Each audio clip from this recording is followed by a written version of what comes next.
The Arlington police chief is receiving both praise and criticism after moving quickly to fire a police officer for a deadly shooting. Hello and good evening. I'm Steve Eager. The department released edited video of a slow-speed chase from 2 days ago, which ended in the shooting death of a DWI suspect, Jesse Fisher, in the Jeep. Today, the chief fired Officer Robert Phillips, a 7-year veteran, who the chief says broke department protocol. The Arlington Police Association says the chief moved too quickly, and the union wants the Officer Phillips, reinstated. Fox 4's Dion Anglin has that story tonight. Dion. Hey there, Steve. Well, the police chief made his remarks with several community leaders supporting him. He says he's making it clear he stands by his decision to fire the officer involved in this shooting. Don't you do it! Don't you do it! An Arlington police officer has been fired after this fatal shooting. Chief Al Jones terminated 7-year veteran officer Robert Phillips, who fired multiple shots at 40-year-old Jesse Joseph Fisher.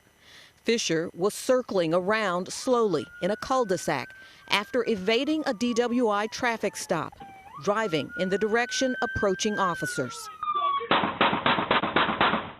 Chief Jones says Officer Phillips violated the department's general orders. He pointed to the officer's decision to get out of his patrol vehicle.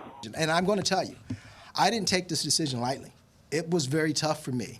Chief Jones says his decision is about transparency and a clear violation of the department's use of deadly force policy.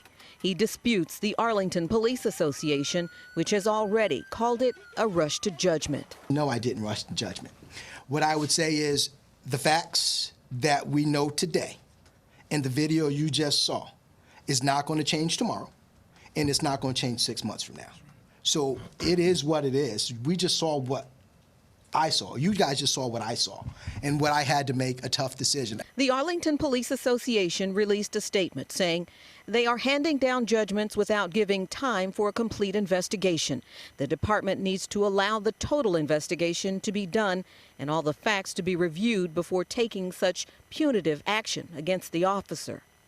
The head of CLEAT says this is a political firing by an administration that is publicly washing its hands of any connection to this officer that they screened, hired, and trained.